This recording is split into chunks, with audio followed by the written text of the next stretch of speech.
On va corriger les exercices 56, 58, 59 de la photocopie numéro 4 sur le calcul littéral.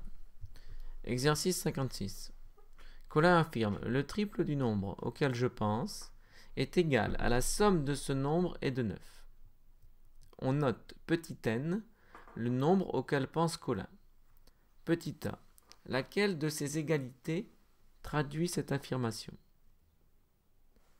Alors, on veut que le triple du nombre n, parce que c'est n le nombre auquel on pense, le triple de n doit être égal à la somme de ce nombre, donc de n et de 9. Donc on regarde parmi les trois équations qui sont proposées, quelle est celle qui traduit que le triple du nombre n, c'est égal au nombre n plus 9. Donc c'est clairement cette égalité qui convient. Donc petit a, c'est cette égalité ici, donc cette équation. Après, pour la résoudre, comme je vous l'ai dit, en cinquième, on teste des solutions. Donc ici, elles vous sont proposées. Donc on essaye ici, et on se rend compte que le seul qui convient, c'est 4,5. Parce que si on fait 3 fois 4,5, ça fait 13,5. Et c'est pareil que 9 plus 4,5. Si on prend un autre nombre, ça ne fonctionne pas. Vous n'obtiendrez pas la même chose à gauche et à droite. Donc dans le membre de gauche. Et dans le membre de droite, ce ne sera pas pareil. Ce ne sera pas égal. Par conséquent, la seule solution de cette équation, c'est 4,5. Passons au 58. Voici deux rectangles dont certains côtés sont de longueur variable. Donc vous avez x qui est une variable qui peut prendre n'importe quelle valeur. Et donc ici, vous avez un rectangle 1,6x et là ici un rectangle x plus 2,4 et 0,4.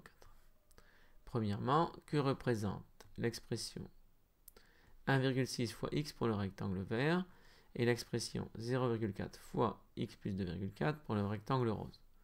Bon, clairement, c'est longueur fois largeur, donc ça représente les r. Donc leur r. Ces expressions ici représentent pour ça, c'est l'aire du rectangle vert et ça, c'est l'aire du rectangle rose. Alors question petit 2, pour ces deux rectangles, on sait que 1,6 fois x égale 0,4 fois x plus 2,4. Donc ici, on a une équation, donc une égalité de calcul littéral dans le cadre des équations, à savoir on cherche une valeur de x pour laquelle c'est vrai, pour laquelle les deux expressions vont avoir la même valeur. Donc que signifie cette égalité pour les rectangles? Bien, ça signifie qu'ils ont la même r.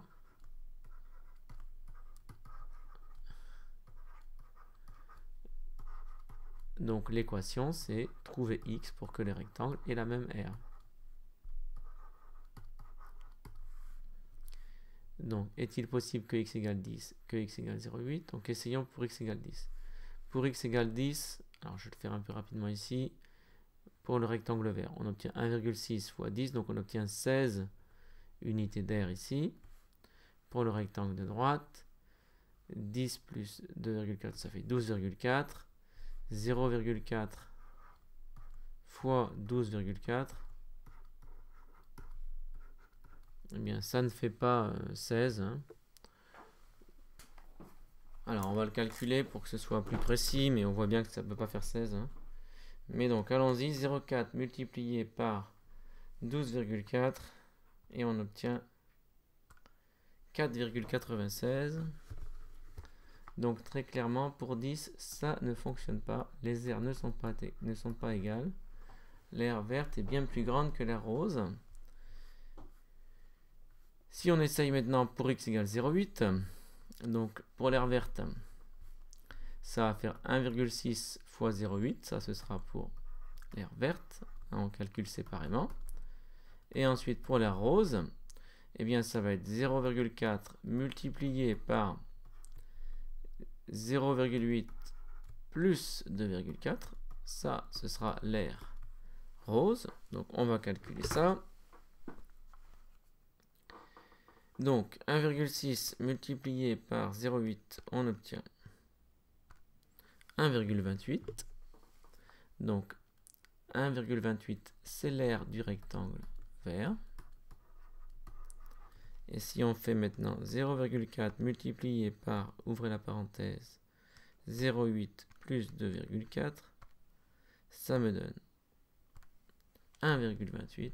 Par conséquent, on a trouvé une solution de cette équation, à savoir 0,8 est une solution, donc il est possible que x égale 0,8.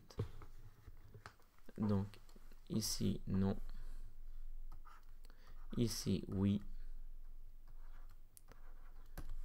Bon, et en fait, pour ne rien vous cacher, c'est la seule valeur pour laquelle les aires sont égales. Je vous apprendrai ça dans les classes ultérieures ici.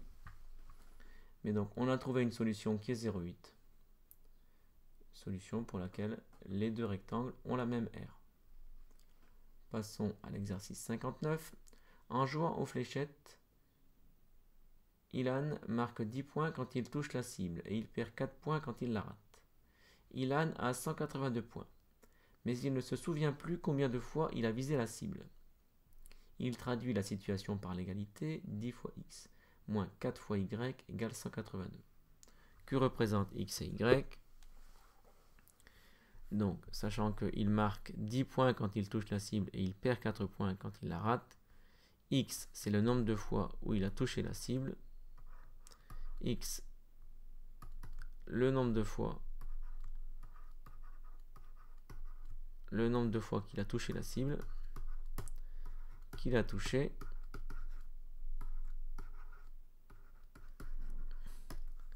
la cible,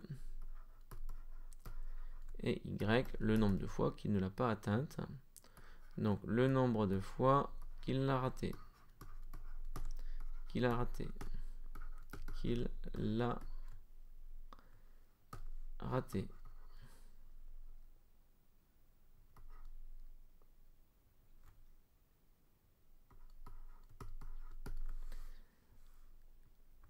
Donc petit b, donc ça c'était le petit a.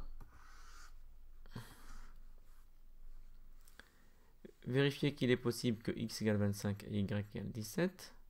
Donc il faut calculer ça et s'assurer que ça fait bien 182. 182, le membre de droite il est déjà calculé, il fait déjà 182. Donc petit b, on peut calculer pour x égale 25 et y égale 17. Eh bien, on peut calculer 10 fois x moins 4 fois y. Ça va donner donc 250, 10 fois 25, moins 4 fois 17. Autrement dit, 250 moins, alors on peut faire de tête ici, 4 fois 7, 28. Je retiens 2, donc ça fait 68. Et on obtient bien 182.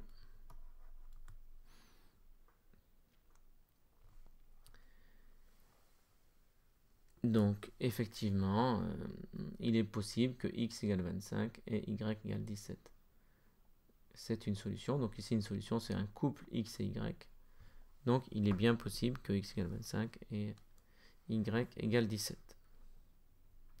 Dans ce cas, combien de fois Ilan a-t-il pu viser la cible? Bon, ben, s'il a réussi 25 fois et s'il a perdu 17 fois, on additionne les deux pour avoir le nombre total de coups. Donc on calcule 25 plus 17